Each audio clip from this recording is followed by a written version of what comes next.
अस्सलाम वालेकुम। आज हम आदम अलैहिस्सलाम का वाक़या सुनेंगे। आदम अलैहिस्सलाम अल्लाह के पहले नबी और पैगंबर थे, जिन्हें अल्लाह ने खुद अपने हाथों से बनाया। चलिए शुरू करते हैं the real life story of prophet Adam अलैहिस्सलाम।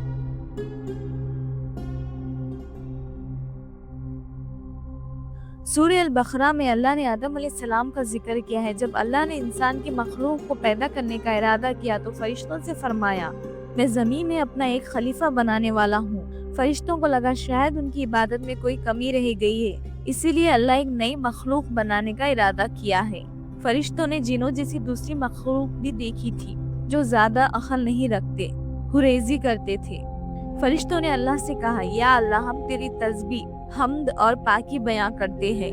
क्या तू ऐसी मखलूक पैदा करेगा जो ज़मीन में फसाद करेगी, खून खराबा करेगी? जिसके जवाब में अल्लाह ने फरमाया, जो मैं जानता हूँ वो तुम नहीं जानते।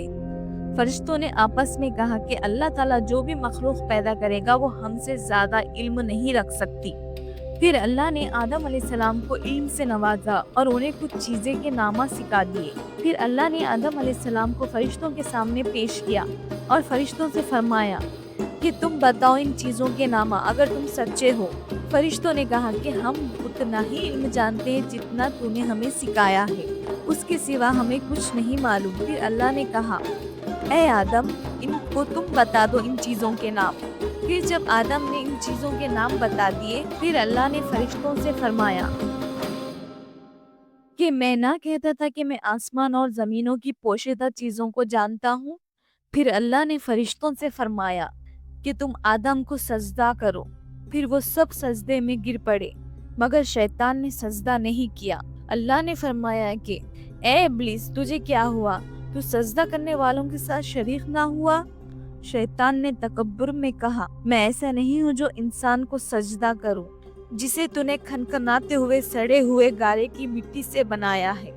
मैं उससे बेहतर हूँ। तूने मुझे आग से पैदा किया और उसे मिट्टी से पैदा किया। अल्लाह ने शैतान से फरमाया, यहाँ से निकल जा, तू मरदूद है और तुझ पर क़यामत के दिन तक लानत बरसेगी।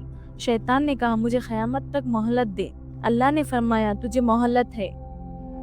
शैतान ने अल्लाह से कहा, तूने मुझे गुमराह किया है। मैं कसम खाता हूँ, मैं इंसान की सीधी राह पे बैठूंगा, फिर मैं उन पे हमला करूंगा, आगे से भी, पीछे से भी, दाएं से भी, बाएं से भी। उनमें से तू अक्सर को शुक्रगुजार नहीं पाएगा।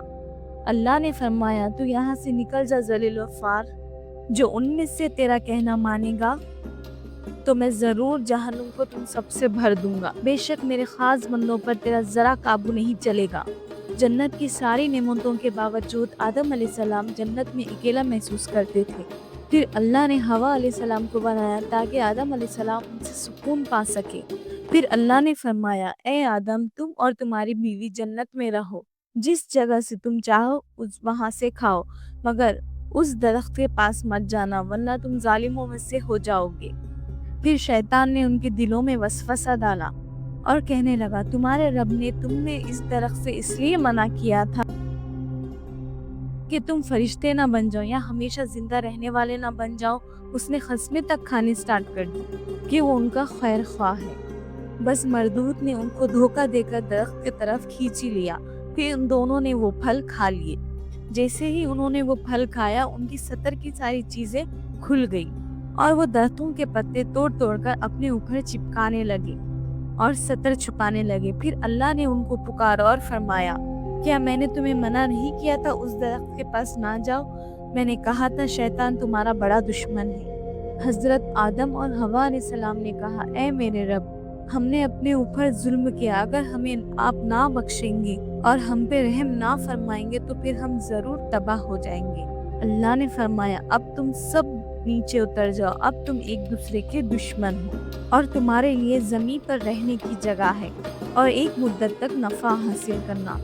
अब तुमको वही जिंदगी गुजारनी है और वही मरना है और वही फिर से पैदा होना है। दुनिया में आने के बाद आदम अलैहिस्सलाम ने अल्लाह से 40 साल तक माफ़ी मांगी। फिर अल्लाह को उन पर रहम आ गया और अल्लाह ने उन्हें माफ़ फरमा दिया और फरमाया, तुम और तुम्हारी औलाद दुनिया में रहो।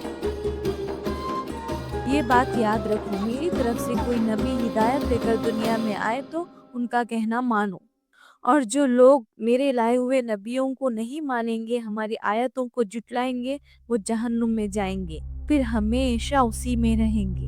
پھر ہوا اور آدم علیہ السلام دنیا میں رہنے لگے، انہی سے انسانوں کی نسل شروع ہوئی۔ آدم علیہ السلام تقریباً 900 سال زندہ رہ کر وفات پا گئے۔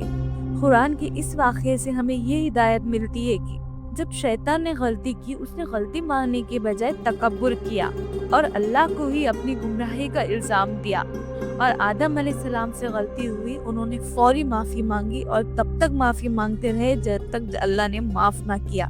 آدم علیہ السلام کی سنت یہ ہے، جب انسان سے غلطی ہو جائے وہ اللہ سے اپنے گناہوں کی معافی مانگ لے اور اپنے رب کو منا لے، بے شک اللہ معاف کرنے والا بڑا مہربان ہے۔ تو یہ تھا آدم علیہ السلام کا واقعہ۔ آپ کو کیسا لگا ضرور کمنٹ کر کے بتائیے، اور آگے کون سی سننا چاہتے ہیں ضرور بتائیے۔